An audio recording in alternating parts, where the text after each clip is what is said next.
Hello guys, ఎట్లున్నారు? I hope you people are doing cool. మీరు నా ఛానల్లో లాస్ట్ కొన్ని షార్ట్స్ చూసినట్లయితే టీమ్ అవుటింగ్కి వెళ్ళామని చెప్పా కదా.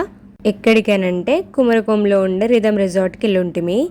ఇది ఎక్కడ ఉంటుంది అని అంటే కొట్టాయంకి దగ్గరలో ఉంటుంది. అట్లా రీచ్ అయినాం. ఇంకా వెల్కమ్ డ్రింక్స్ ఇచ్చిరు. వెళ్ళంగానే లొకేషన్స్ అన్ని కొత్తగా కనిపించినాయి కాబట్టి అందరు పక్కా కొన్ని ఫోటోషూట్లు అయితే జరుపుకున్నారు మా వాళ్ళు. ఈ రిసార్ట్కి స్పెషల్ అట్రాక్షన్ ఏంటంటే ఈ స్విమ్మింగ్ పూల్. ఈ ప్లేస్ అనేది అలపికి కొంచెం దగ్గరలో ఉంటుంది. స్విమ్మింగ్ పూల్కి లాస్ట్కి వెళ్ళినట్లయితే కొంచెం మధ్యలో స్పేస్ ఉండి ఆ అలపి వ్యూ కనిపిస్తుంది మనకు. అండ్ ఎస్పెషలీ ఈ రిసార్ట్ గురించి మాట్లాడుకున్నట్లయితే చాలా అథెంటిక్ కేరళ స్టైల్ ఉంది చూడనీకి కూడా. మస్తుంది క్లైమేట్ అని రియలైజ్ అయ్యే లోపే ఎక్స్పెక్టేషన్స్ని ఏమాత్రం డిసప్పాయింట్ చేయొద్దని వరుణ్ బ్రో వచ్చేసిండు. ఇంకా అయినా కొంచెం సేపే పడింది వర్షం, ఎక్కువసేపు ఏం పడలేదు. ఓవరాల్ క్లైమేట్ అండ్ ఫుడ్ మాత్రం బాగుండే ఆ రోజు. చలో బాయ్, ఫిర్ మిలేంగే. Please do subscribe to my channel Telugu కుట్టి ఫ్రమ్ కేరళ.